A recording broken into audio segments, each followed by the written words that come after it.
welcome back to another live stream. So, this one is going to be interesting.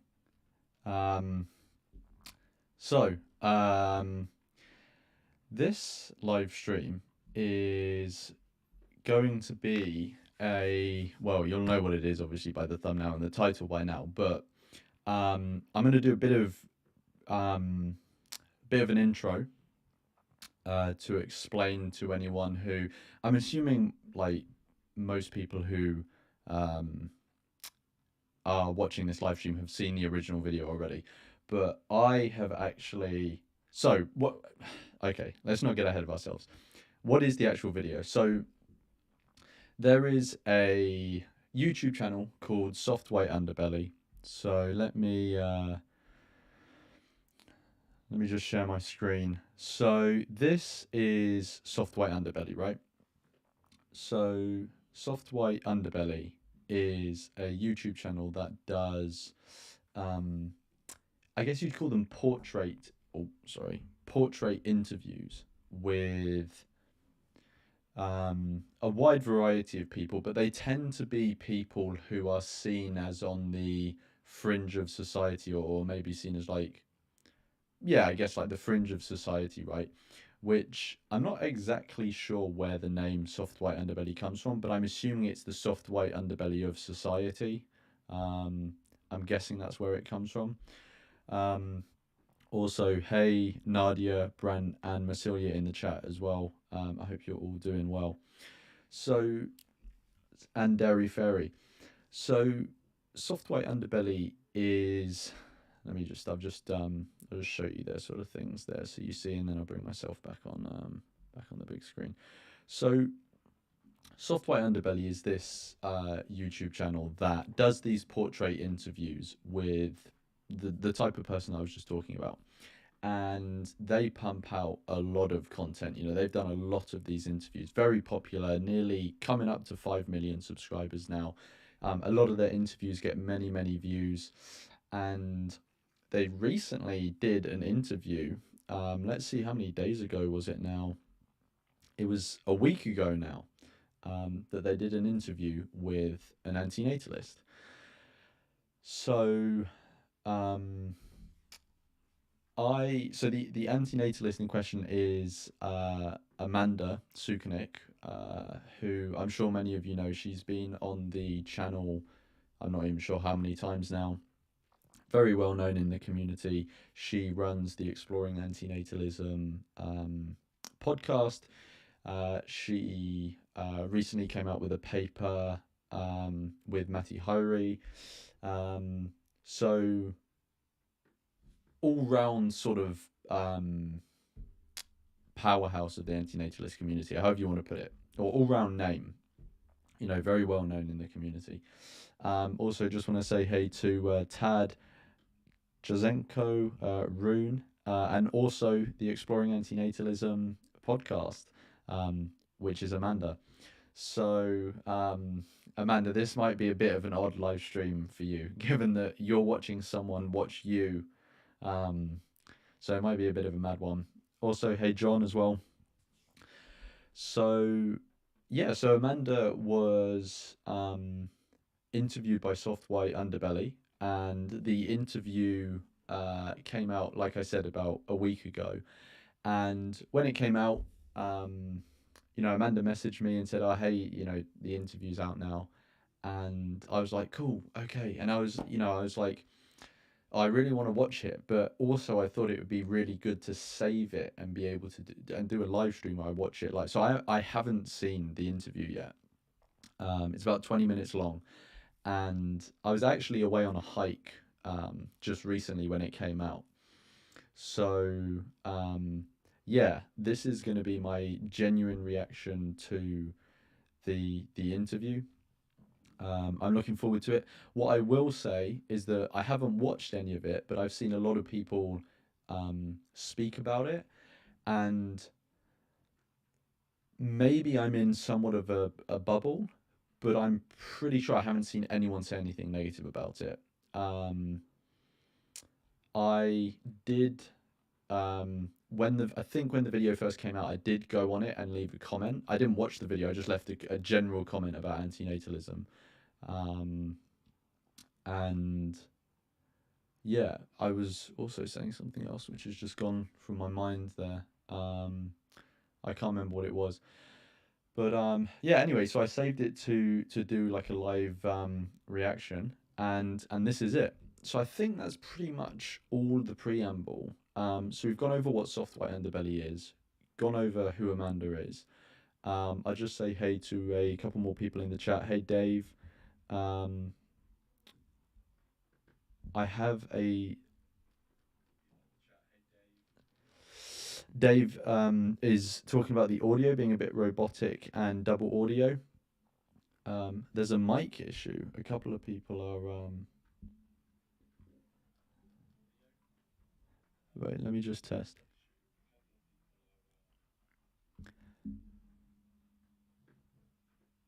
My audio is a little doubled up. Okay, that's really odd because I cannot.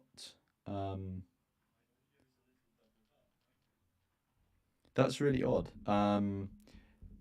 Is it quite bad? Because my mic is set up completely as normal. There's nothing feeding back into it, and I've got the live stream up on my phone here, and I just turned the volume on to check it, and it sounds completely normal to me. Um, okay, cool. Yeah, because honestly, it sounds completely normal to me. And I've got the live stream running right here. Uh,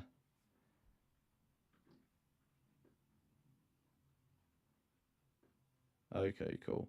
Well, thanks everyone for letting me know. I'm not actually sure what would be feeding back into, like, I've got headphones on, but nothing's playing through it.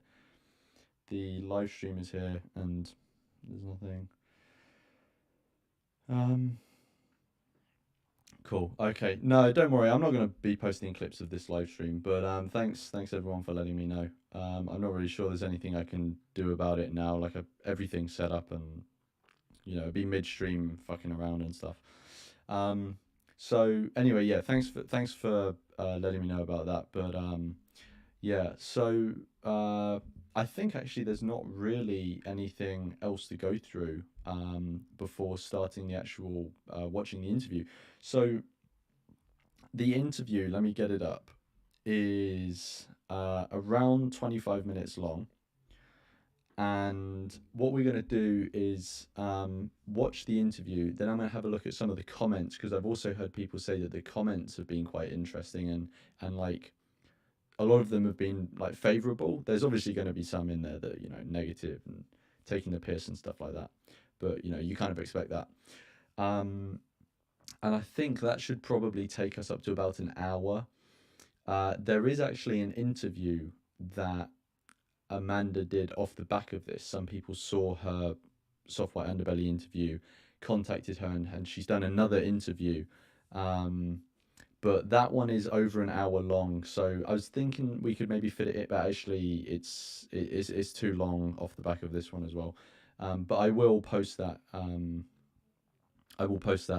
link to that in the description.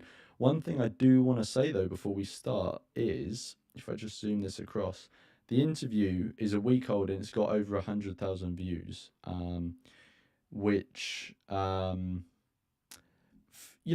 for Soft White Underbelly, they're a massive channel, so they often get big views. But for an interview on antinatalism, that's pretty big, right? Especially with the Soft White Underbelly interviews I've seen in the past, they are generally quite open and just allow people to share their thoughts, right? Pretty openly.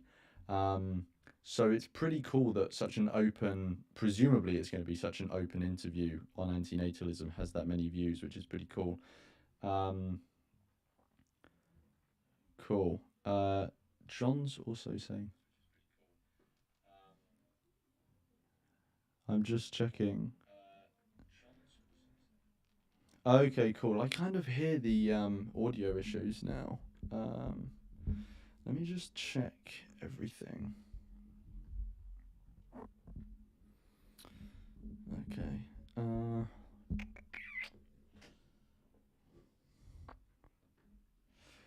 Yeah, honestly, I don't know what the issue is with the audio. Okay, the audio is good now. Great. Okay, that's good.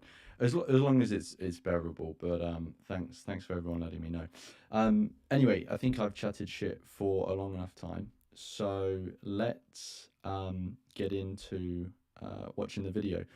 So yeah, let's go for it. I think this is going to be exciting. All right, Amanda. Amanda, where are you from? Where'd you grow up? I am originally from Manhasset, Long Island. My parents and I moved from Manhasset, Long Island when I was 3 years old, and so I've primarily grown up in Chicago. And tell me about your childhood.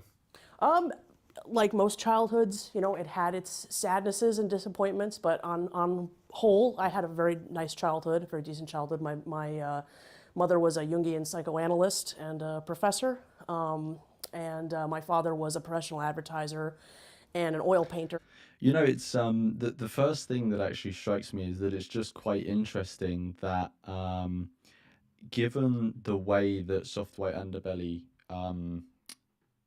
shoot people on their camera, you get to see a full-on front profile, and because the anti-natalist world is like heavily online, you don't actually get to see people's like full bodies. You're usually just seeing like this upwards or just their head, or for some people you don't see them at all. So it's quite like it's quite interesting to see anti-natalists actually like having full bodies. If I know that's going to sound like super weird and stuff, but like, and I don't mean it specifically, you know, that it's Amanda. I just mean like generally you don't actually see antinatalists having a full body usually because everything's just chronically online. Which actually, I just posted a video about encouraging more in-person meetups with antinatalists, which I think is heavily needed. Yeah, it just struck me when I was just watching the video there. I was like, oh, this is a perspective of an antinatalist visually that you actually like never get, which is quite interesting. So I spent a really significant portion of my childhood running around ad agencies and making lots and lots and lots of art. Oh, good for you. Yeah. In schooling, you went how far? So I thought that 8 years ago I had completed my graduate studies at the School of the Art Institute of Chicago in print media. Lo and behold, I was trying to get a copy of my diploma just very recently, and only to discover that I was short 3 credits. So as of yesterday, actually, I have now completed those 3 credits. So I have now completed my graduate degree, and I hope to go further. And what do you do for work? I'm unemployed at the moment. I am a caregiver, so that's kind of a job. Yeah, that's what you've been doing? That's what I've been doing, yeah, for a long time now, and a lot of antinatalist activism. So tell me what antinatalism is. Sure. So antinatalism, put as simply as I possibly can, is the belief that it is. You know, I've just paused it before Amanda goes into the sort of spiel of, you know, what is antinatalism. But it'd be interesting, like, how long... Well, to be fair, Amanda's been in the game for quite a long time. So I'm sure Amanda has got a pre-prepared answer to this question, you know, already quite finely tuned. But, like... I was just thinking, like, if I was going into an interview like this, and you know, you would assume you're going to be asked that question, and how long would you spend thinking, like, what is the best way to put it? Because I can imagine people spending like hours, like it's finely tuning how they're going to communicate it to people. Because to be fair, it's important. I mean, over 100,000 people have seen this already, let alone how many people are going to see it. So there is a lot of pressure on the person who's doing an interview like this to be able to represent the the philosophy well, and yeah. So I can definitely like I don't know if it's sympathize or empathize, which way round it is, for Amanda if she did do a lot of prep on like how she's going to answer this. Unethical to create new life. Now, there are many different types of antinatalism. There's many different types of antinatalists. There's a lot of different motivations for antinatalism. There's a lot of reasons why different reasons why people might find themselves to be some form of antinatalist. Antinatalism can apply to a great many. I actually think it's quite good that Amanda got in there straight away with saying that highlighting the fact that there's variety in perspective, variety in the entry, all of these sorts of things. The only thing, if I'm honest, the only thing I would have added to what Amanda just said is instead of saying life, I would have said sentient life. But I suspect there may be particular reasons why Amanda didn't use the word sentient. Or maybe it was just in the moment you didn't happen to use that term. But like I'm just thinking my gut reaction now is that I would have used that word because it is quite like significant. But I actually can already think of reasons now why someone wouldn't use that word. One reason simply being it's a word that a lot of people actually don't know what it means. So it can just be a much more accessible answer if you just say life. And generally, when you say life, yes, people's minds can go to stuff like bacteria and plants and stuff like that. But generally, I think when someone says life, often people think of the life that we're more used to interacting with, which is sentient life. So yeah. And Amanda's saying in the chat, it's so easy to overcomplicate the answer, and she prioritized simplifying it, but also giving like a broad overview, which I think is I think that's a good I think that's a good like approach. And Amanda says, I forget things at important times, and I think I get it. I think I get to it eventually, though. But yes, good point. Well, I mean, one, it's true. Like in the moment, you do forget certain things, or you mess up your words and stuff like that. Because like when I did my Channel 4 video, I did that all the time. And anyone who you have to be like really used to that environment to be able to think super clearly. So for example, now I've gotten used to live streaming pretty much enough to be able to think whilst live streaming as I would if I wasn't live streaming. I mean, obviously there'll still be a bit of difference because I still know if I take a while to think about something, there's people watching me. But it's the same with like, take someone like any news presenter, for example. They are just so used to being in front of a camera, so they can just think normally in front of a camera, which most people can't. Yeah, I was going to say something else, but yeah, let's continue. Things, and there's huge disagreements among antinatalists about all of those things. So most commonly, it is the belief that it's unethical to create new human lives, but this can also apply to animal lives as well, and it can also apply to creatures that might become sentient at some point, like the emergence of sentient machines. There's a whole form of antinatalism called anti-AI natalism. So if those machines were essentially to gain sentience, that we would see that as unethical, and those were our lives worth preventing. And is your side? That's I think that's actually really good that Amanda included that. Pretty much, what are we, like 2.5 minutes in, and Amanda's already mentioned artificial intelligence, and I think it's important for two reasons. The first reason is because a lot of people have a knee-jerk reaction to antinatalism and just say, oh, you hate humanity, therefore you want to see it come to an end, or something like that, right? But if someone includes artificial intelligence into their calculations, artificial intelligence or sentient artificial intelligence that doesn't even exist yet to our knowledge, that highlights the fact that they actually have thought about it quite deeply, and that it's not based off just some form of hatred of humanity or something like that. Because if it was, why would that apply to artificial intelligence? So I think there's that one aspect that I think getting artificial intelligence in there pretty early on suggests to the viewer that actually it's a more considered philosophy than they may otherwise think. The second reason that I think it's good to include artificial intelligence pretty near the beginning is that it's a super hot topic for obvious reasons right now, and so that may engage people even more because they're like, oh, I've clicked on this, antinatalist interview. I wonder what this is. Maybe it's this like quirky philosophy or something. And then artificial intelligence gets mentioned, and they think, there's actually a link between it with something that's actually very contemporary, very, relevant, something that may significantly impact my life in the future, or probably will, is, well, who knows about the sentient part, but AI generally will significantly impact our lives. So yeah, I think it's good that Amanda got that in there pretty quickly, just for those two reasons. I'm also just going to say hi to a few more people. So Travis is in the chat. Dio, I'm not sure if I said hello to you, Dio, already. Canny, I think I said hello to everyone else. Anyway, let's crack on. That particularly focus on humans? I'm what is called a sentiocentric antinatalist, or a biocentric or a reverse biocentric antinatalist, which means that I'm for the non-existence of anything that has the possibility of feeling. Really? Yes. So I didn't interrupt you, but yeah, so my antinatalism would apply to not just humans, but to animals, to sentient machines, to anything that dogs, has cats, squirrels, frogs.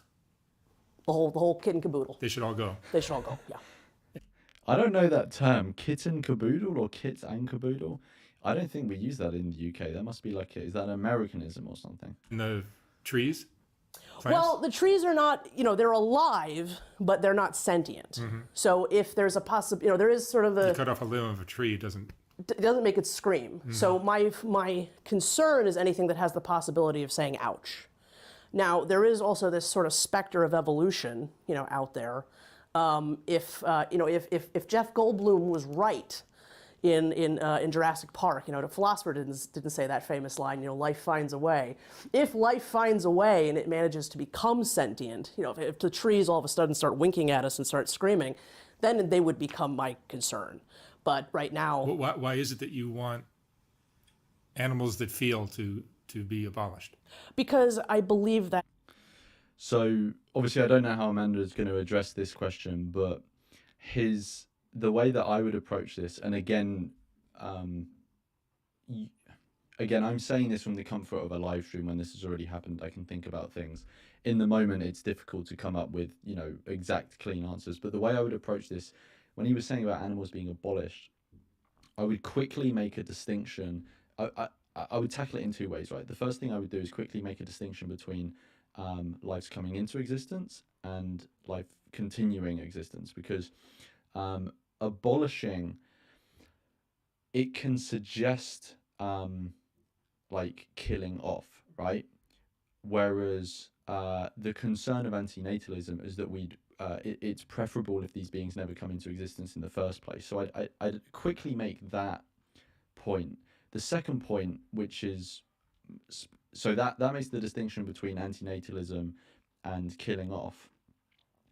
And then you want to make the connection between, okay, well, why do you apply it to animals as well as humans, or why non-human animals as well as human animals? And there you can get into, well, okay, what is underlying this thing? What is the concern here? And as Amanda said, it's anything that says ouch, or, I think that's just an easy way to communicate anything that can feel pain, suffer, etc., right? So if we have a concern about, humans being able to feel pain, suffering, non-human animals have the exact same capacity. There's an argument to be made that they may feel pain and suffering more than humans, but I'm not going to make that case because I don't know if that is the case. But at least it seems highly likely that they would at least suffer in the same capacity, not as wide a variety. I think there are some forms of suffering that are pretty unique to humans, or humans can feel more intense forms of those suffering. But when we come to forms of suffering like just the visceral, physical forms of suffering, those are, they are shared across all of sentient life. So yeah, anyway, let's get back into it. Let's see what Amanda said. So just to recap, he asked her, why would you want to abolish animals, or something to that effect?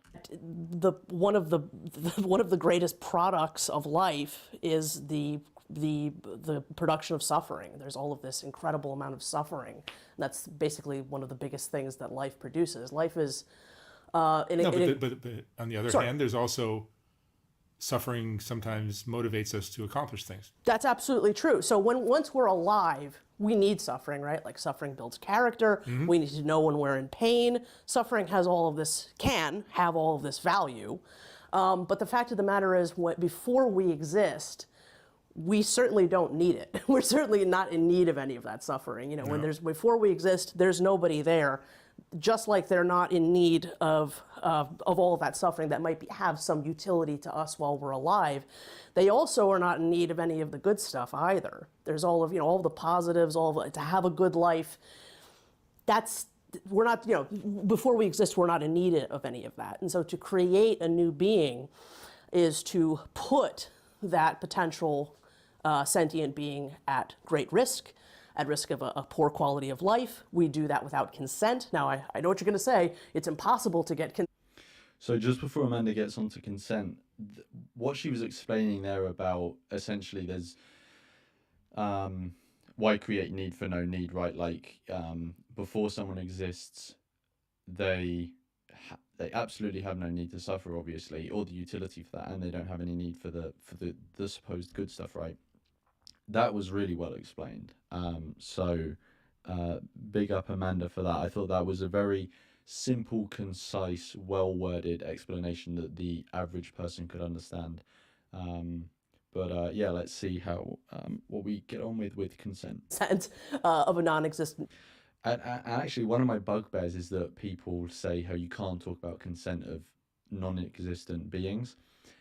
It's such a dumb point, and the people who make it constantly assume, like they constantly assume the opposite in so many conversations they have. So, for example, when it comes to matters of climate change or nuclear war or all of these sort of AI, we are constantly referring to, do we have the right to do X, Y, Z to a future generation? For example, when it comes to sustainability, one of the most common things said is, should we be consuming more resources than we need because it will take away of the resources that future generations can have? And obviously, we there recognize that a harm can be done to someone who doesn't exist yet, right? Now, obviously, there's a difference between contingent and non-contingent beings. Those are non-contingent beings, like...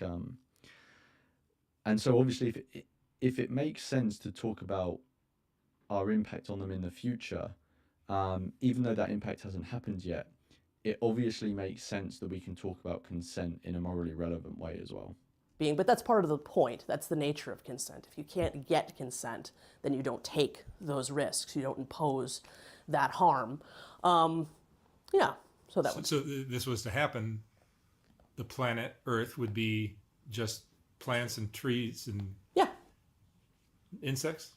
Well, I mean, insect sentience is definitely, there's a philosopher by the name of Brian Tomasic who has done a lot. Oh, Brian Tomasic gets a mention. Yeah, Brian, I'll if I remember, I'll link his website as well in the description.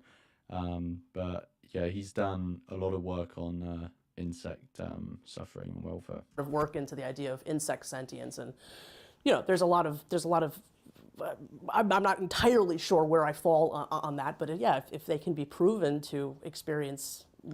So my understanding with insect sentience is that the more we find out about insects, the more likely it seems that they probably are sentient. I believe there's a model of sentience where there's like 7 or 8 criteria, and a lot of insects. Well, the thing is that research around insects, the experience of insects or the suffering or the subjective experience, there's just not much research on it. So a lot of the insects we just don't know because we haven't studied them. So in those cases, I would apply the precautionary principle. Like, they seem like the sort of beings that could feel pain, and so it makes sense that if we don't have to take an action that will impact them negatively, then we can refrain from doing that, right? So, for example, don't farm them, as an example. So those are the ones we haven't studied. There are some insects that we have studied, and from what I've seen, the the evidence leans more in favor of sentience. Now, for certain species of insect, there are certain criteria for sentience that they don't meet. Um, but that actually doesn't imply that they aren't sentient. It just means that there may be certain aspects of sentience that it may mean that sentience can be achieved um, without those criteria being met. Because a presentation I attended, they were using a specific example of, I think it was like 6 different species of insects, and I can't remember what each of the different species were, but they were talking about how these are some of the examples of insects that are quite well researched, and they had a diagram up and they said, as you can see, there are some that lack these certain criteria. But when it comes to understanding whether these insects are sentient or not, obviously that is relevant that they lack some of the criteria, but it doesn't necessarily suggest that they aren't sentient, because there are actually many mammals that we widely consider sentient that actually don't meet the same criteria as well. Um, and Yeah, they gave a range of examples which I can't think now because I'm just bringing it up on the fly. But I can try and find the link to that presentation and include it. But yeah, my personal opinion is that it's best to assume they are sentient and act accordingly. Act in accordance with that fact. To have negative experiences, And Halo as well. then yeah, that's something to be concerned about for sure.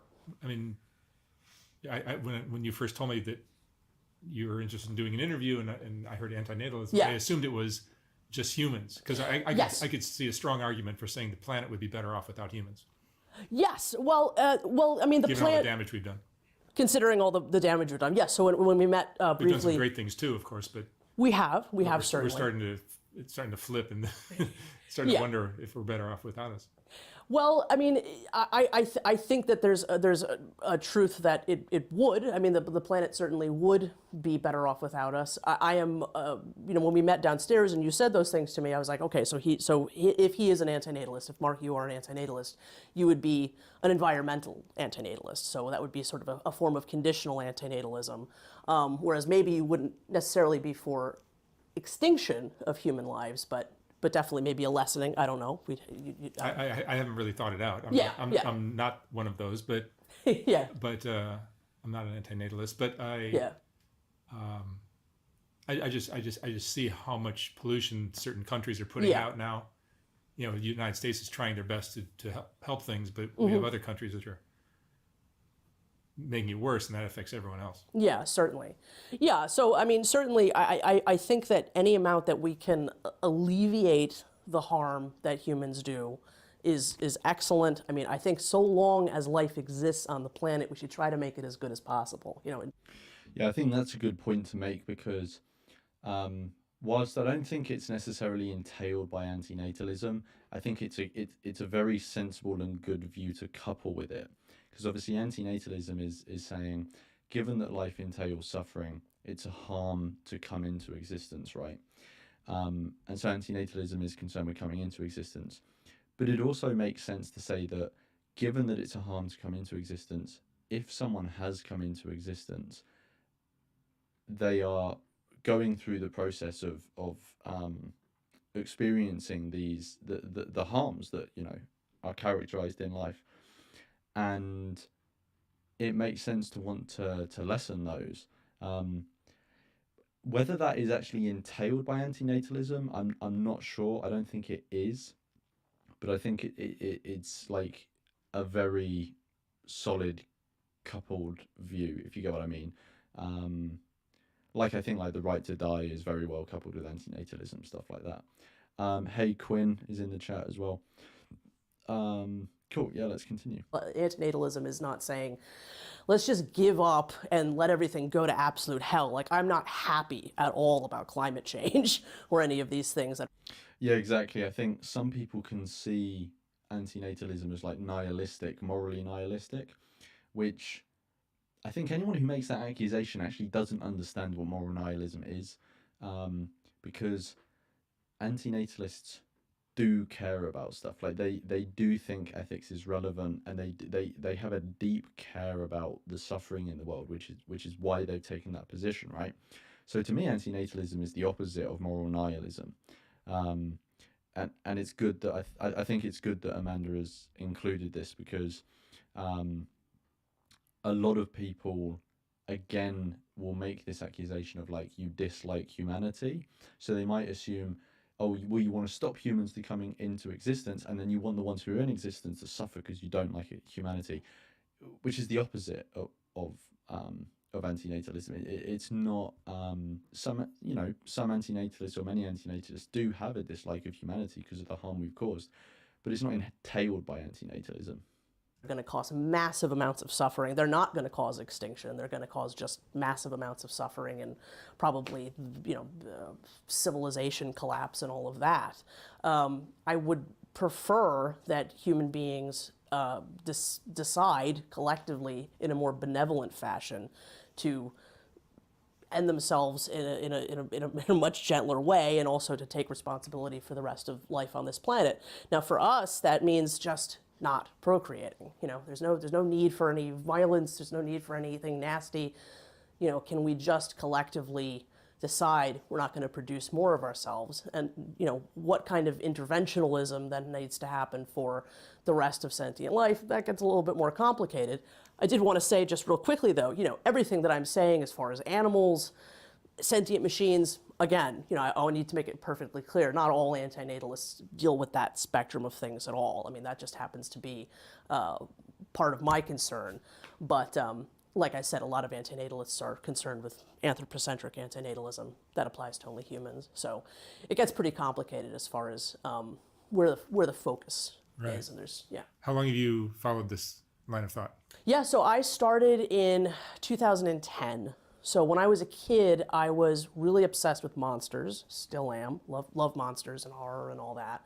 And I noticed that, there were little whispers of sort of something about life, something about procreation that a lot of these stories were seemed to be trying to tell me. Like, there seemed to be something very obvious there seemed to be a very obvious critique of procreation in the story of Frankenstein. Like, maybe Dr. Frankenstein should not have created that monster. Like, maybe playing Prometheus wasn't such a great idea. Maybe he just created this being with unnecessarily, only to suffer and die for no good reason.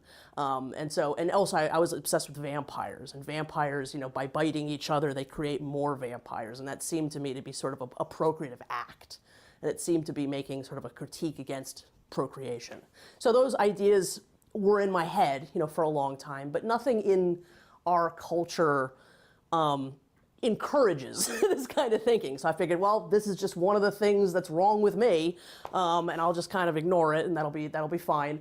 But I've been making YouTube videos for about 15 years. So probably in 2008, 2009 or so, I was making videos of a completely different kind. I was a toy reviewer. I don't know if you know what Dragon Ball is, but I was obsessed with the toys around Dragon Ball. So I was making Dragon Ball toy reviews and dressing up as the characters. I was just quickly stopping because I saw Nadia in the chat says that they called into the line, which is, if anyone knows the ATX experience, I think it's basically like that, but it's just Matt Dillahunty on his own, and he has guests, I think. And they phoned in to talk about antinatalism, which I'm pretty sure I'm doing another stream on Saturday morning here, and it's just reacting to different clips, and I'm pretty sure I've got that clip lined up. It's Matt Dillahunty on the line, so unless someone else phoned in, then it's probably you, Nadia. Screaming into the camera, and had a great time. And then I started discovering, videos by people like Imminent and Derived Energy and Metamorph, who were talking about antinatalism, as well as animal rights and topics like the right to die. And particularly antinatalism just it was like being hit by lightning. You know, it was just sort of the culmination of everything that I'd been thinking and wanting to find in the world, you know, since I was such a little kid. And so as an artist and just as a person, again, it was like being struck by lightning. It just inspired me to such an incredibly huge degree that I've basically never stopped, and I've been producing various forms of art and activism around the subject for almost 14 years now. And I take it you don't have children? No, no. You've been in love before? Yes, certainly. Yeah. I mean, when you fall in love with somebody and it progresses. Well, you want to have sex, right? You don't. So I don't think that we really have a. I think that the impetus to procreate is really culturally built. What we want is to have sex. We don't have an instinct to have children. We have a cultural sort of mandate and a lot of pressure put on us. You know, it's something that. So you're saying somehow artificially we should protect from. And we have those conception. Tools. We have those. I mean, a lot of those tools are being taken away from us. You know, if I get raped tomorrow, I in this state I should be fine. But in a lot of places in America, I don't have the right to have an abortion. Right. But certainly, you know, human beings have known how to sever that tie between sex and procreation for a long, long time. So you're gonna have a hard time getting everybody to get on board with this. Absolutely, there's no question about it. There's no question about it at all. What I believe is that it's the right thing to advocate for. And I think that there is going to be... For what purpose, though? For the planet or for just to end suffering? To end suffering. I think that living things are in harm's way. And we as living things, we desperately need life to be good, right? Like we create people because we have all these notions that they're going to have happy lives, that they're going to do all of these things. And, you know, those are often quite false notions. About the reality of those lives that we create. And I think that, look, there's all these competing, there will be a future of humanity, right? And there's all these competing philosophies and ideas about what that future will look like. Like the long-termists want to go on forever and create as many people as possible, and let's get... That's so funny. I've not seen someone phrase it like that before. Like I've talked about long-termism a lot, but I've not seen... Like I usually refer to long-termism as like, it's sort of like, it's like a group of philosophers like wanking over the idea of future generations coming into existence. But yeah, I've not seen, as Amanda just did there, trying to, you know, jokingly make it out as like this heroic, like we're going to go on forever. That's quite funny. Yeah. Off the planet and spread our misery anywhere we possibly can. There's the transhumanists who think that we're gonna, like, you know, genetically and alter human beings so that we experience gradients of bliss that have, you know, hitherto unknown, and we're gonna become robots, and it's gonna be just fantastic. And and I don't see much hope in any of that. I don't see much real movement towards that. I think I don't think those things are going to happen, but I also think those things, unfortunately, even though they look really great on paper, yeah, like long-termism really appeal. I think both long-termism and transhumanism both really appeal to this culture of like futuristic tech bro-y sort of people, and I don't know. I think obviously you can't paint everyone with the same brush, but it seems to me like a lot of it just comes from sentimental attachments to ideas of science fiction from films, and sentimental attachment to one's own species, which I don't think is a bad thing once you're around, but it doesn't make sense to extend that to wanting it to go on till after you're dead. So to me, it doesn't, a sentimentality about Homo sapiens doesn't seem to inform a want to actually continue the species in a logical way. Like, I think obviously people make that leap in an emotional way. And I'm not saying that transhumanism and long-termism are both entirely based on that. There are many people who subscribe to both of these things who are very well versed in philosophy. They're academics, very intelligent people. I feel like with long-termism, they're fundamentally just I think with long-termism, there's naivety, and also they are under a misapprehension of, what's the way to put it? I think, bloody hell, there's like a specific word I'm trying to think of, and it's just gone from my head. But basically, I think they're like, it's misguided, basically. And transhumanism, I think it is also somewhat misguided. I don't think it's misguided to the same degree, because basically transhumanism and antinatalism are kind of dealing with the same equation, right? So antinatalism goes procreation equals suffering, right? And transhumanism deals with that same equation. So antinatalism goes, okay, we got this equation, procreation equals suffering. We're going to take away the procreation part, right? And then that eradicates the suffering part. Transhumanism leaves procreation there and removes the suffering part, because the issue isn't actually procreation, it's the suffering part. The reason antinatalists have a concern with bringing new lives into existence is the fact that those new lives are going to suffer, right? Now, there are certain nuances there that we could get into, but I don't think we need to for the purposes of this stream. But I do see transhumanism and antinatalism addressing the same sort of equation, the same package, but they approach it from different they approach it from different avenues. And I think when you're talking about pure philosophy, antinatalism wins out. When you're talking about practicality, I'm not sure which one's going to win out. It's really hard to know which one will actually practically make the world better. So I guess only time will tell, right? People get very excited about them, and they seem like hope and joy and positivity. I think they have the potential to cause a tremendous amount of harm, a tremendous amount of suffering. And yeah, I mean, long-termism actively wants to grow the population, because transhumanism, my understanding of it, it doesn't actually want to actively increase the population. It's just saying that whilst humans are around, we can upgrade the quality of lives. But long-termism is different. Long-termism actively wants to increase the quantity of human beings. Often numbers like trillions are thrown around in, long-termist conversations.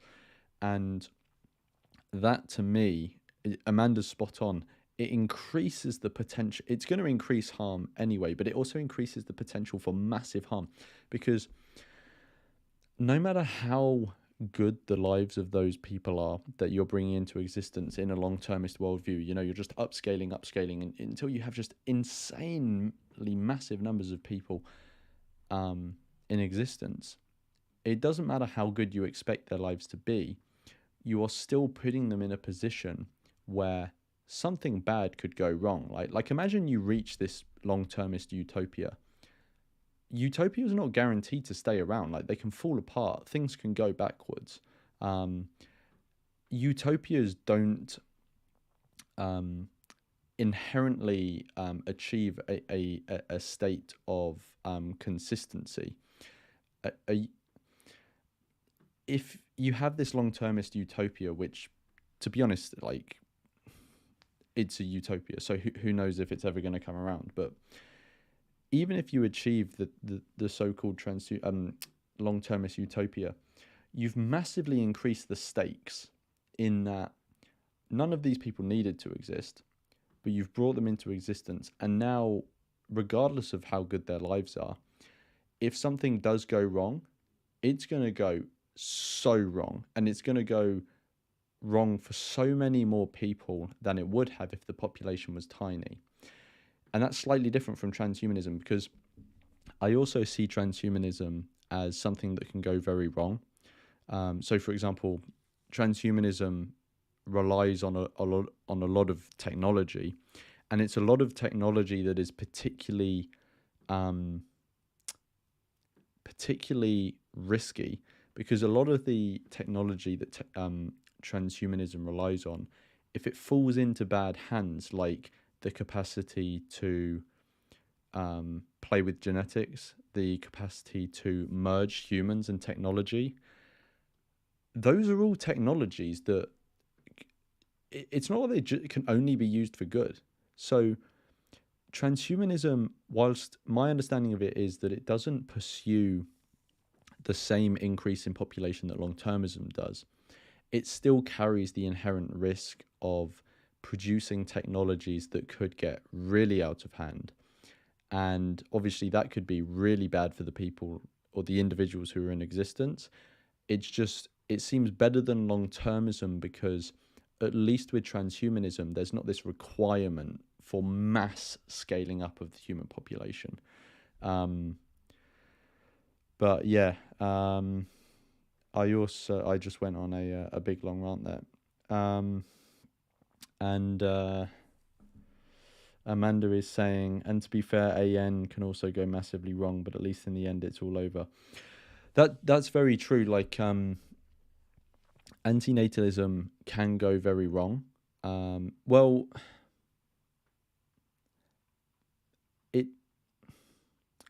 it depends. I agree it can go wrong. It depends exactly what you're including in antinatalism there. But anyway, we don't need to get sidetracked by that. We're here to watch the interview. Let's continue. So I think, in my opinion, if we could just go quietly into that good night, we'll be out of harm's way, and I think that's what really matters. I think we've had a real good run.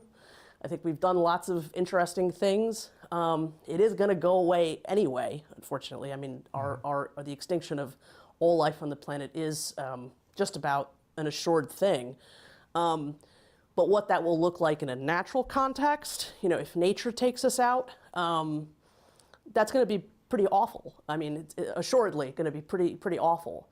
And do you think there's lots of suffering that's imminent if we don't do something like this? Yes, I do. Yeah. I mean, for all the reasons you just mentioned. Yeah, I mean, a lot of suffering is imminent in the future, but a lot of suffering is existent now.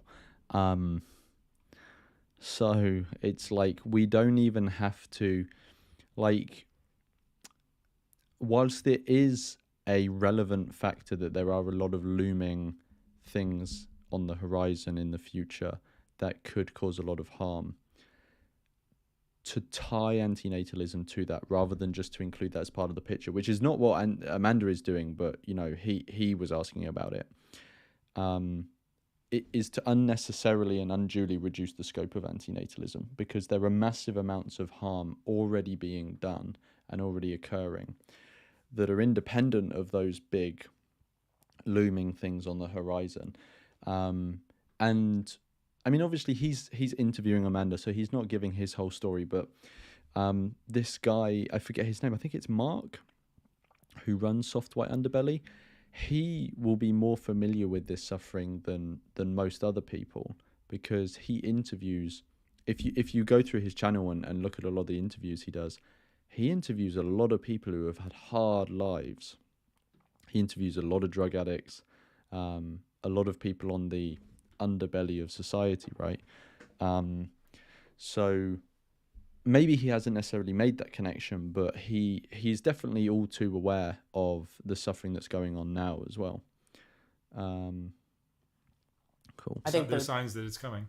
Well, I think the destruction of the planet is real. We've done a lot of harm, right? And we're these living, sensitive, sentient creatures living on top of all of that. And yeah, it's not gonna, it's not gonna carry us through to glory days forever. I mean, we're kind of on borrowed time, I think.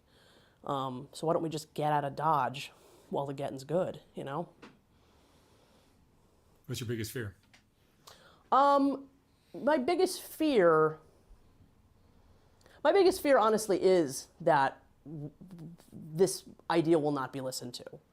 And there will just be exponential amounts of harm, that we will invent new forms of harm and suffering. Human greed and laziness is going to Yeah, I mean, undermine your efforts. It's not to say, I mean, I think there's a lot. I mean, there's a lot that we can do to fix things on this planet. There's no question about that. I mean, and I think we should do as much of that as possible.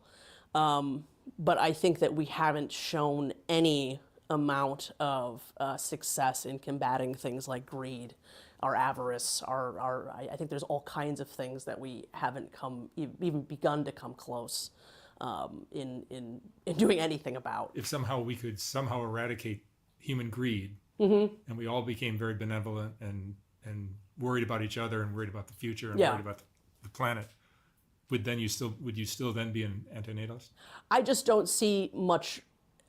I don't see much hope of that happening. I mean, that's essentially what the transhumanists want to do. I don't either. But, but Well, I think if we could prove that, if we really showed signs of being able to do that, I would at least. Optimist. I would no. Well, I mean, I think humanity would at least have an argument that like maybe this is something, there would at least be an argument. I don't think we're making much of an argument towards our continuation at this point.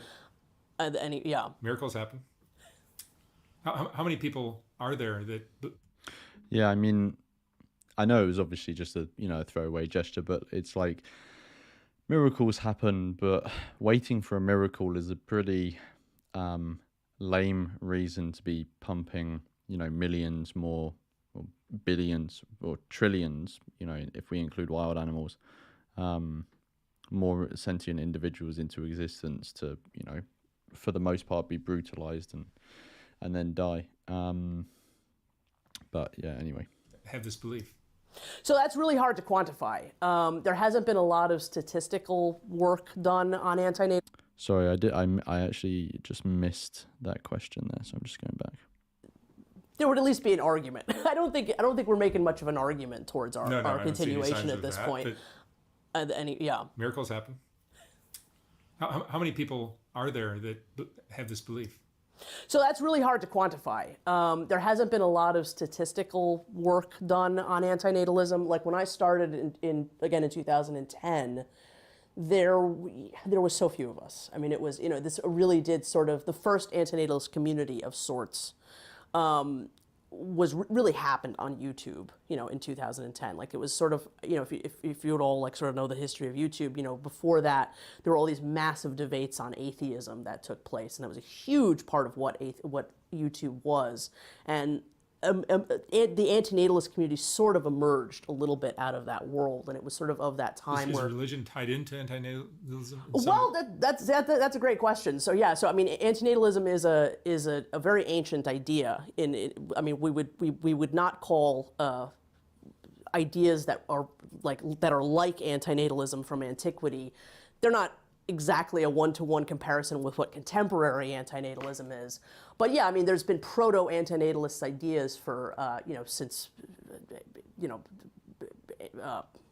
ancient Roman thinking, the wisdom of Silenus, Theognis. I mean, so many different thinkers have kind of mentioned ideas like this. And one thing that has existed is, believe it or not, a lot of Christian antinatalism. Like there were all these sort of Christian antinatalist sects that were Gnostic, and they didn't believe in eating animals, and they didn't believe in procreation. Now, a lot of that had to do with an aversion to sex, because they're Christians, so there's a lot of aversion to sex. That's not representative of what contemporary antinatalism is, but that's sort of where you could say some of it began. I mean, there are some, believe it or not, Christian antinatalists even today. It's very rare.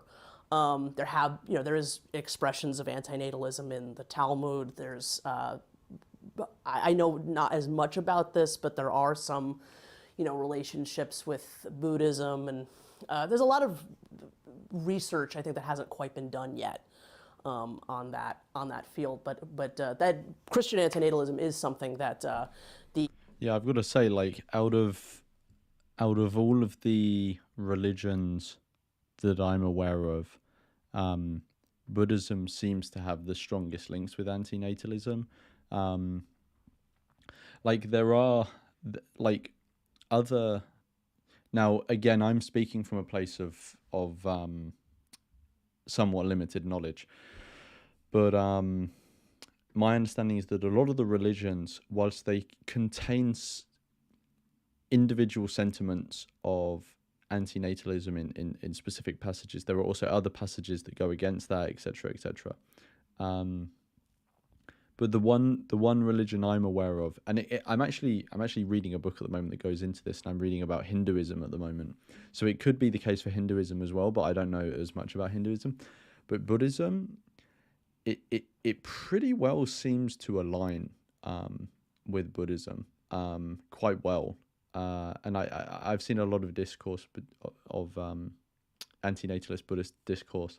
And I actually sometimes go to a Buddhist center here in London, and I've asked a couple of the Buddhists there about antinatalism, and they'd actually never heard of it and never considered it.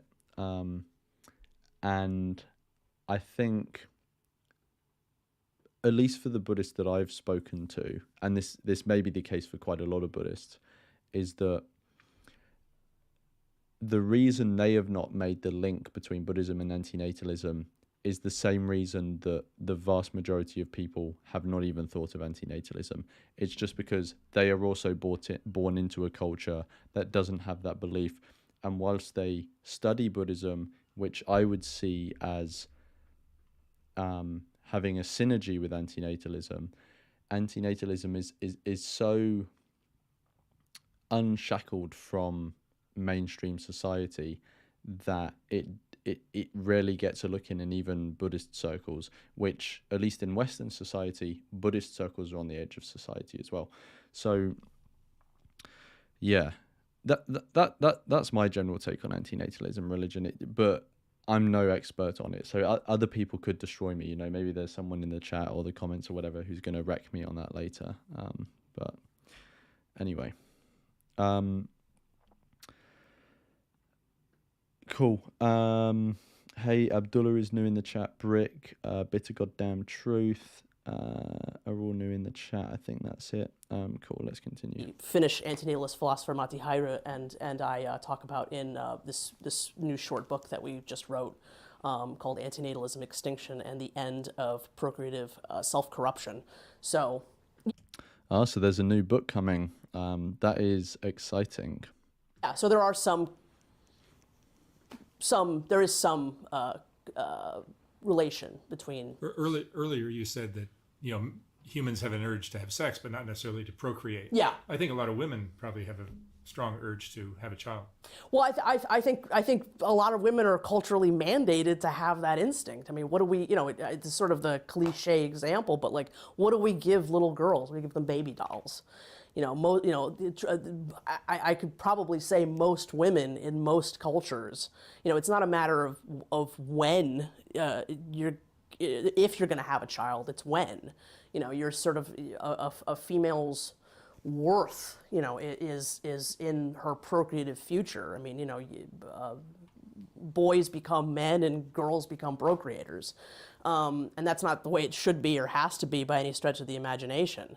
So, I mean, is that really something that women have this incredible desire to do, or is it something that's mandated on most women to have a desire to do? By our culture. Yeah, by our culture, exactly. There's and I think there's a lot that still needs to be developed. I mean, sort of there's very few feminists in antinatalism at this point. There's some feminist philosophers that are antinatalists, like Patricia McCormack, but other feminist philosophers that have commented on it, like Christine Overall. She believes that antinatalism is bad for women, whereas somebody like Patricia McCormack would totally disagree. So I think there's a great deal academically, socially, that needs to be further investigated. Yeah, it's true. Like there's antinatalism is so, it's not young, but it's so it hasn't been developed yet in terms of the attention being paid to it, that there are so many topics that it will intersect with, but those topics haven't fully been explored.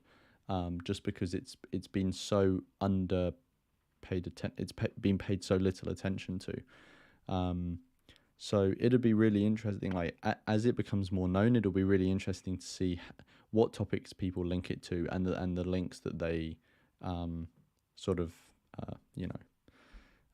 highlight. It's interesting because your philosophy almost is in alignment with the doomers that I've interviewed. Oh, I mean, in some ways, I mean, the funny thing about the doomers is that, like, why aren't they telling people not to have kids? If they believe that all of this hell is about to, you guys should get together. Well, there is definitely some doomers within the antinatalist spectrum, and I think those that I know and have spoken to often wonder exactly what I just said. Like, come on, guys! Like, if you believe that all this is going to happen to humanity, like, why are we laying eggs in a broken nest? Or in a nest that's about to explode? I mean, how can, what real hope are we deriving from continuing that? If that's what you believe the future is going to be. Yeah. What do you wish we all understood better that we don't? What do you think we're not getting? That it's wrong to create need for no need. So before we exist, we have no needs. When we exist, we are inundated with needs. And most of those needs are just simply not met during our lifetime. I mean, some of us are luckier than others to meet those needs. There's plenty of other people who are desperately in need for those needs to be filled. We live in a world where you can't gain without taking. So in order to satisfy your own need, you're sort of taking away somebody else's need satisfaction. And that's unfortunately a big piece of this thing that we're caught up in, and it's just on its face completely unethical. Human greed. Sorry again? Human greed. Human greed. Yeah, there you go. Mm-hmm. Yeah. Without human greed, we'd be a very peaceful, loving species. Yeah. One comment I would make on that is that personally, I think there are ways that individuals can satisfy their needs without taking away from the capacity for others to fulfill their needs.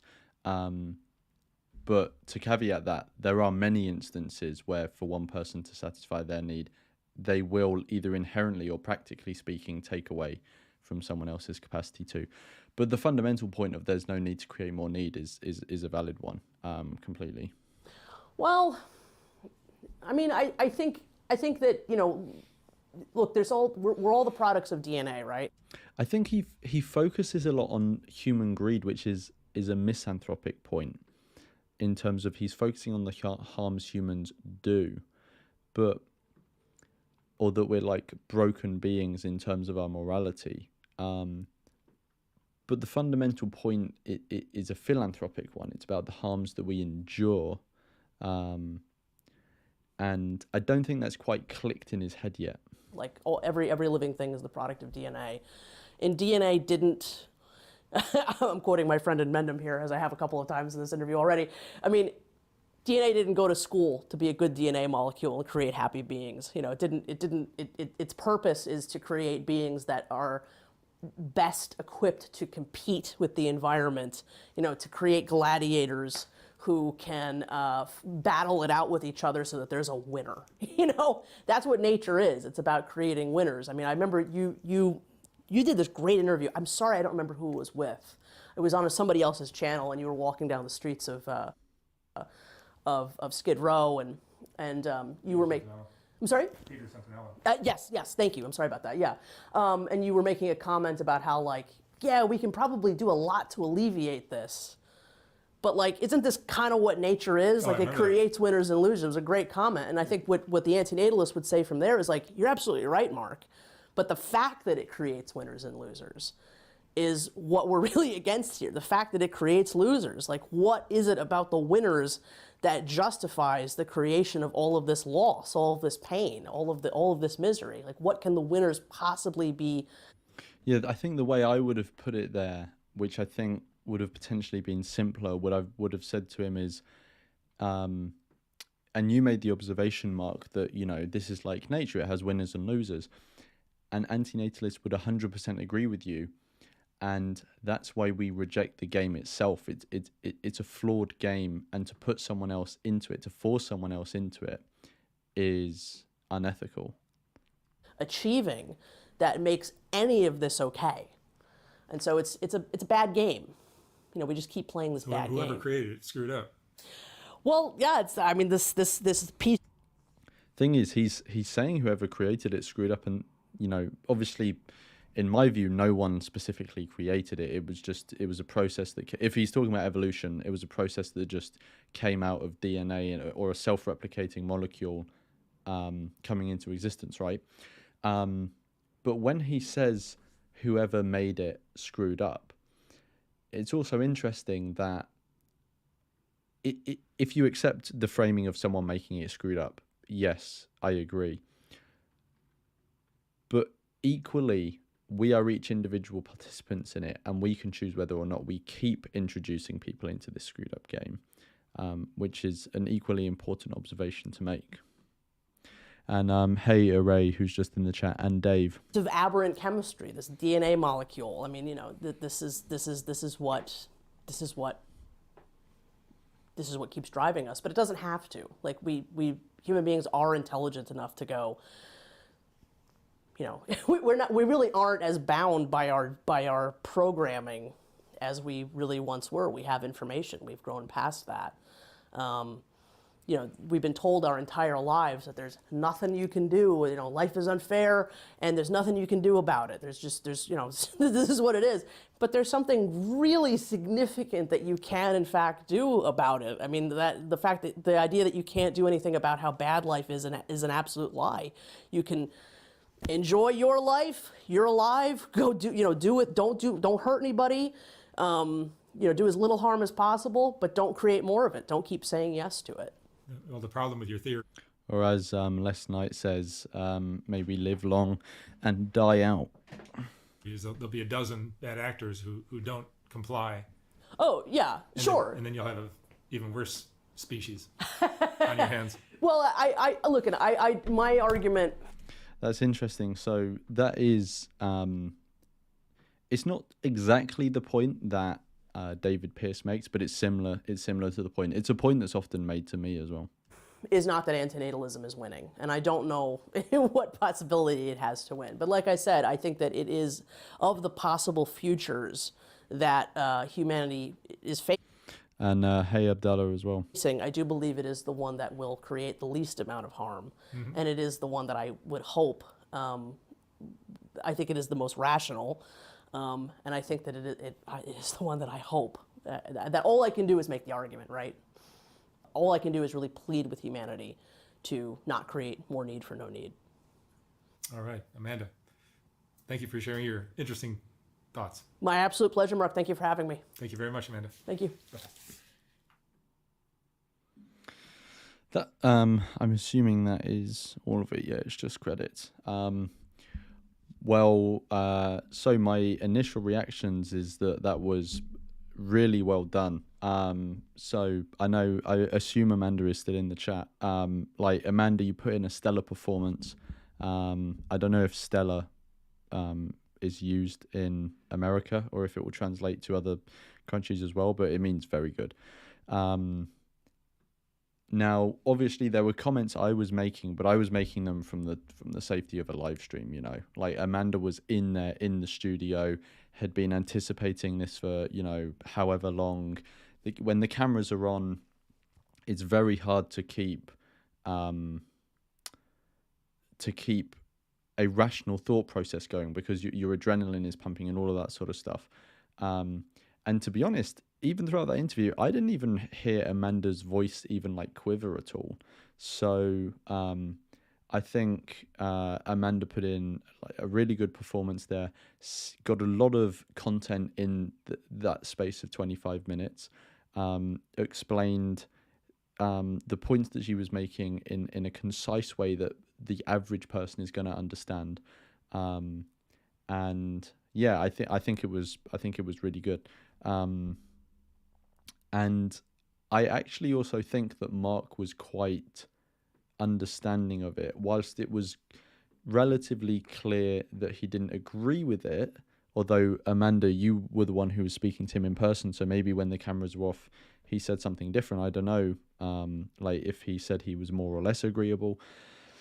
But yeah, he was not the most anti interviewer ever. So I think he was a good interviewer to have as well. So what I have seen is that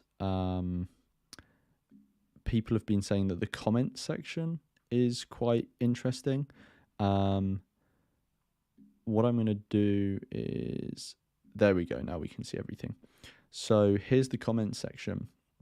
And I thought it'd be interesting to go through a few of the comments, right? Because a lot of people have said the comment section was interesting. There was a lot of mixed comments in there. So Amanda's left a comment here. Now I believe it's super long, so I'm not going to read through all of that. But yeah, please, anyone. So Amanda, I think, just hits on a couple of points. So these are just first world problems. She addresses that. Why don't you just kill yourself? She addresses that. She must be miserable. Addresses that. Is she vegan? Addresses that. Yes, there are fat vegans. I love my children. It was the best thing I ever did. She addresses that, etc. And then leaves a couple of links. So yeah, that's really cool. And there is 104 replies. Fuck. And then I left a comment as well. So this was when it was first published, and I hadn't watched it. I just left. Anti-natalism is a compassionate philosophy that wants to see no one come into existence to suffer harm. They never existed to want the life that they would have had were they to have existed. I think that should have said, and are not deprived by never coming into existence. And this actually replies to it. So whole idea is frightening. No. Cool. Okay. Nothing particularly interesting. But cool. Let's go through like some of the actual comments, and I'll just upvote Amanda's comment there. So, great interview. While I enjoy all of the Skid Row residents, these philosophy thought-provoking interviews are fantastic. Keep them coming. Yeah, definitely. To be honest, I 100% agree with him. I think an honest conversation that is about 25 minutes long, really well done production value, with people who have different philosophical views, I would definitely listen to a lot of those. I've never heard of anti-natalism, but in less than 27 minutes, she explained it so well, and it kind of makes sense in a sad way. Nice. So that's someone who hadn't heard of it before and seems sympathetic. I don't know what they mean by in a sad way. Maybe the fact that like reality is sad, or I'm not really sure, but I learned something each time I watch an episode. This anti-natalism is a totally new concept to me. Thanks for the education, Mark and Amanda. Nice. Seems like all the positive ones are getting upvoted, although actually no, they're mixed. I could not disagree with her more on almost every point she made, but I thoroughly enjoyed this interview. I'd love to hear more philosophical interviews on this channel. We need more practice listening to people we disagree with. It's a good sentiment. Even though they don't agree, it's a good sentiment to express, to listen to people you disagree with. And I'm seeing that Dave in the chat is calling me out for liking my own comment. Dave, it's the oldest trick in the book. Got to give your comment an additional like. Why not? I know it's false. It's like bolstering yourself in a false way, but you can't knock a man for trying. Cool. What's this one saying? This one's a bit long. What is it about the winners that justifies the creation of all this loss? Such a valid question that I didn't realize I was pondering all along. I'm a therapist and social worker whose primary job is hearing about some of the worst experiences of people's lives. I've had so many existential questions, but I try not to get lost in finding solutions for all of humanity because I simply can't focus on that. While I can only help one person or family at a time, the trajectory for that person could continue long after I'm gone. This was such an interesting video because it bravely attempts to solve a question many of us have. I love to hear other perspectives because I don't have a desire to limit myself to one way of thinking. Thanks for giving me more to think about. Sorry, I'm quite bad at reading out loud. Whoa, shocked and glad to see Amanda up here on mainstream internet. Not a lot of people know about antinatalism, and a lot of us find it difficult to talk about because of the backlash from people around us is substantial. I've been antinatalist for 5 years, and people look at me like I've got two heads for saying I think it's morally wrong to have children. So that's cool. So that's a fellow antinatalist who's come across this. I love that she keeps saying I believe and this idea. She's not shoving it down your throat. She's stating what she believes, very to the point and clear. Yeah, I mean, that's it's a valid observation to make. I don't know if I have much to say on it, but yeah. Honestly, I think her point of view stems from a lot of compassion. She's so against suffering that she doesn't want to prevent, that she wants to prevent it completely outright by not even allowing an environment for it to exist. Okay, cool. Let's find some like anti ones. Where's some ones of people disagreeing? I want to see what they're. Yeah, we've got another one here. I always thought I was weird and crazy for thinking creating sentient life was immoral.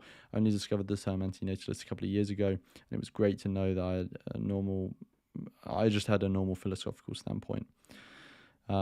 It's amazing all these positive comments, but it's amazing all these positive comments. I honestly thought there would be more negative ones. It might be that YouTube is manipulating the comments and showing me the positive ones. Okay,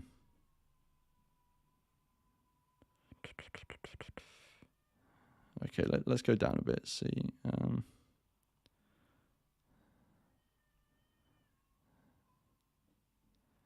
Thank you. Fuck.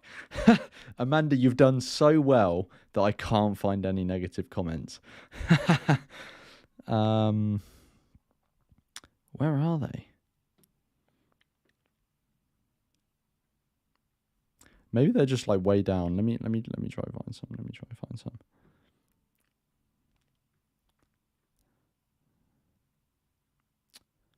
Fuck's sake. They're like, well, I mean, it's good that a lot of them are positive, but are the negative ones like buried? Oh, there's Maria.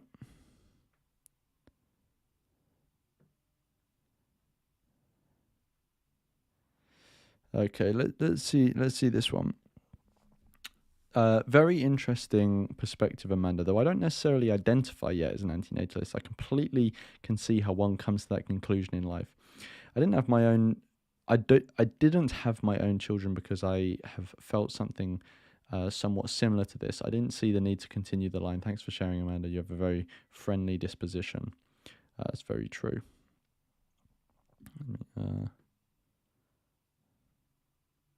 Zenape is there. Nice one. Oh, what the fuck? Where's all of the negative comments? Oh my lord. I might just have to give up finding negative comment. Oh, sort by new. Okay, cool. I see you. Good point. Okay. Sort by. Okay, let's see what this bad boy. Great, first one. I enjoyed this interview. I love this. Okay, cool. We've got one here. This is like a wild negative comment appears. It's like we finally found one. Many antinatalists are probably also narcissists. They think life exists so they could be brought into the world. When they realize how finite their time on Earth is, they want all humanity to cease to exist. Well done, big-brained take there. Cool. So many antinatalists are probably narcissists. I'm not sure where he's going with that.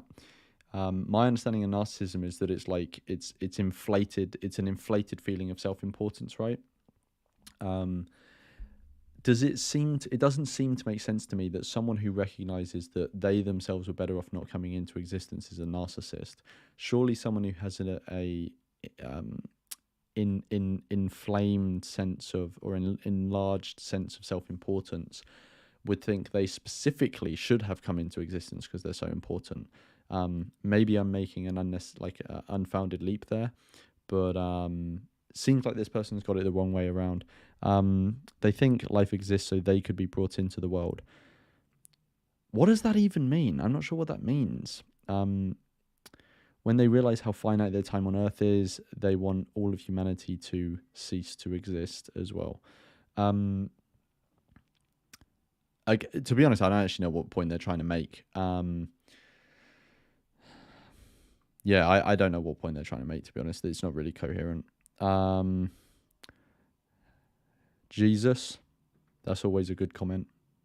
It's a good. I keep looking there because the chat is there, but I should be looking there. Here we go, classic, and it's clearly no profile picture, anonymous sort of sounding thing. It's a good thing she is not extending her genetic pool. Classic. Nobody tell this woman that the smell of fresh cut lawn is a chemical scream.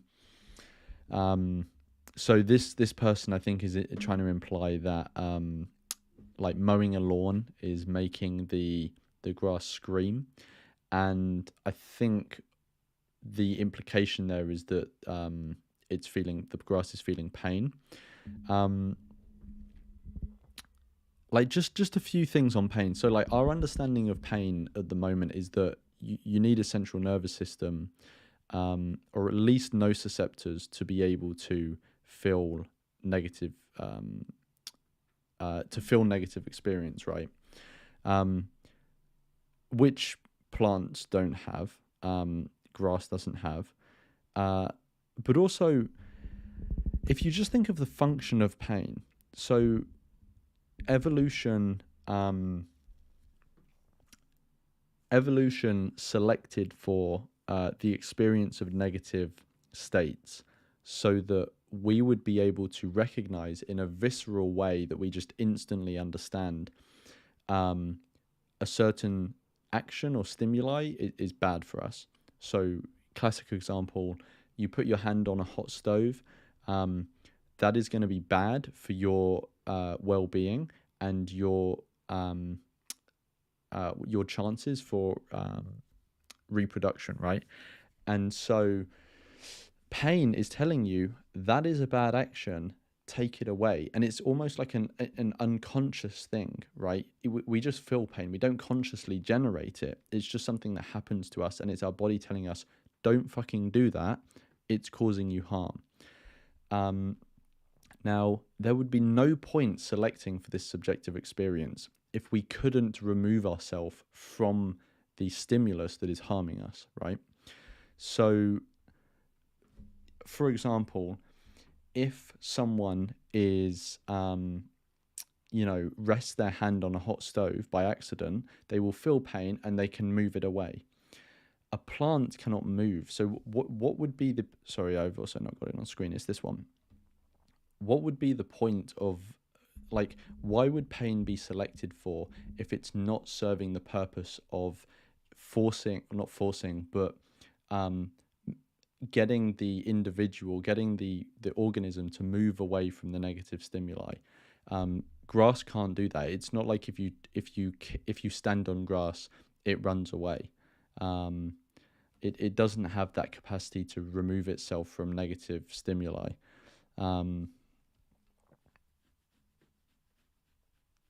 Cool. I don't know if anyone's saying anything in the chat related to this.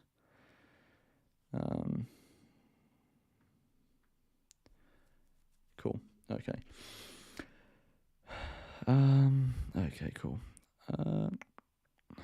I've never heard of this before, but I realized that I'm an anti-natalist. Cool.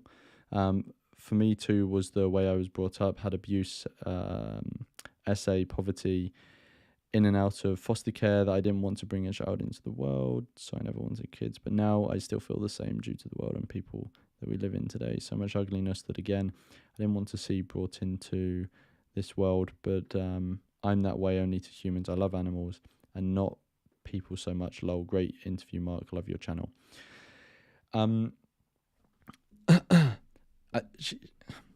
overall, decent comment, but like she's kind of implying there that to love animals would require that you think they should come into existence.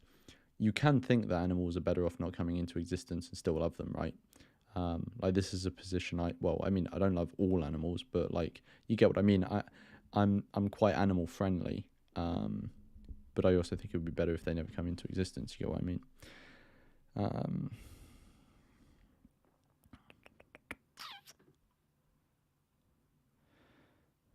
Okay, cool. We've got one here.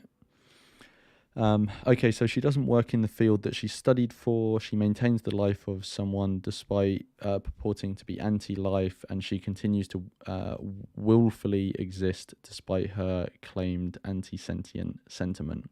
People do anything for attention, I swear. So, the first thing, okay, so she doesn't work in the field that she studied for. How's that relevant? Most people don't. I don't work in a field that, like, my career isn't in a field that I studied for at university or school. She maintains the life of someone despite purporting to be anti-life. Again, just fundamental misunderstanding. It's anti-coming into existence, not anti-continuing to exist. And she continues to willfully exist despite her claimed anti-sentient sentiment. So obviously that person's implying that Amanda should end her life to be consistent. I've made a video, or kind of two videos, that show why that's dumb. And Amanda did address that in her comment that was pinned. And yeah, people do anything for attention, I swear. Cool. Okay. Yeah, not really the most intelligent comment. Okay, we've got another one here. Would you rather suffer or not exist? Something is better than nothing. Well, I'd like to see you say that to a kid who's born and gets cancer really early on, right? Like a short, brutal life. Is something better than nothing then? I'm not sure. Suffering is a seasoning of life. It gives contrast and depth. So Amanda, like Mark asks Amanda about this in the interview. Like, did this person even watch the interview? Like Amanda literally addresses this. That whilst suffering can have instrumental value, non-existence does not have a need for the value that the instrumental suffering, the instrumental value that the suffering could produce. Sorry about that. Hobo's in the chat, and someone whose name is written in a foreign language, so I don't know how to say it, so sorry. But welcome to the chat. And then they end the comment by saying, it only makes joy better. If there were no suffering, you would suffer by monotony. You need change.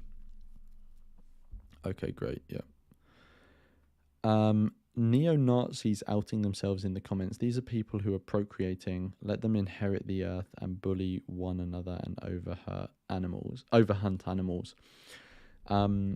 I'm not sure if this person is making this point, but I think maybe the only point I can get from that is that they're saying that neo-Nazis and presumably other bad people procreate, and so if good people don't procreate, then the bad people are going to win out, I think is the only point that they would try and make there. Yeah, something makes me think that Nazis are not going to breed their way back to dominance, but maybe I'll be proved wrong.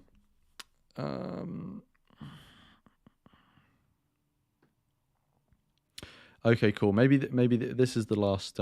This is the last comment. This one might be interesting. And actually, let's read these two, and then those will be the last comments. So it's very interesting that her current line of thinking was inspired by stories about Frankenstein and vampires. I wouldn't disagree with someone choosing to live by this for themselves, but I feel she contradicts that when she says that she is okay to abort a baby. That is also inflicting pain onto a human who you have created. A baby in the womb who has the ability to feel pain because it is alive. Really? You should take medical measures to remove sex organs so that this tragic this tragic possibility cannot eventuate at all. So obviously the antinatalist is going to say that we should just never get into the position where abortion is needed. So obviously in an antinatalist world, abortion wouldn't be a requirement, like in, you know, like, because we wouldn't get to the point of conception. Now I don't know if this person is making the assumption that like as soon as life begins, then that life is sentient, because that's not the case. There is a point when sentience develops, and then the question does become more complicated. But prior to sentience developing, this person has made no case whatsoever as to why that would be bad to not allow the sentience to form. Cool. And then the last one, psycho lol, too bad she exists, good thing she isn't God, because God doesn't exist. Nice one. Suffering is part of life, ups and downs are normal and good in moderate amounts. Again, Amanda explained instrumental value. She'll be really bummed when she realizes she will exist forever on the other side. Okay, this person's just like in La La Land. Cool. Okay. Well, the only thing I will show just before we end is, so I was saying before that Amanda got another interview off the back of that one, and this is the interview she got off the back of that. So I will link this in the comments, but if anyone wants to see it, it's Learning About Antinatalism with Amanda Sukanik by Enjoyer24. But yeah, it's an hour and 10 minutes, so it was a bit long for this live stream.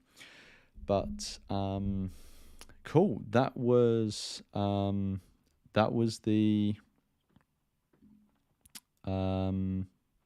thingy. What's it? That was Amanda's Soft White Underbelly interview. I thought it was really good. I thought Amanda put in a really good performance. I think she explained it in a very accessible way that the average person would be able to understand, which I think that assessment of the interview is vindicated by like all of the comments, the positive comments. You couldn't get past them. There were so many positive comments. It's got over 100,000 views now, which is amazing. It's good. It's getting reach. So yeah, really well done, Amanda. You've served the community well on this one. You've served antinatalism well, and let's just hope that more stuff like this happens in the future. But yeah, I hope you guys all enjoyed that. The only final things I would say is I've just released a video today, a very short one, about antinatalist in-person meetups and why we should have more of them, and how we can maybe crowdsource some ideas to make them happen more. So definitely go check that video out. In fact, I will actually try and get a link to it now and put it in the chat. But yeah, you should definitely go check that video out, because I actually need your help on this one. So I've put the link in the chat there. I think I should have anyway. Hopefully it's oh, why is that link not showing? Oh, that's really annoying. Okay, the link's not showing, but anyway, if you go on my channel, it's the most recent video. And in the description and the linked comment, the pinned comment, there's a form that you can submit ideas onto, because basically I want to see if there's a way that we can build some sort of platform or system or framework that will mean that people will find it super easy to organize in-person meetups, and people who are looking for them can find the organized ones really quickly in like some sort of directory, or something like that, something along those lines. So if you have any ideas about something like that, go check that video out, go fill in the form and send in your ideas, because we had an in-person meetup recently in London. I put a picture on Facebook. Loads of people were liking it. Loads of people were saying, "Oh, I want to go to a meetup like this." So I want to help facilitate more meetups happen, so all these people can go to them, right? But anyway, yeah, that's it. So got another live stream on Saturday morning. That's looking at different anti-natalist clips. Nadia will very likely be featuring as they phoned into the line. So yeah, I think that's everything. One final time, thanks so much, Amanda, for taking that opportunity and doing that interview. You did it really well. And thanks everyone for joining, and I will see you all in the next one.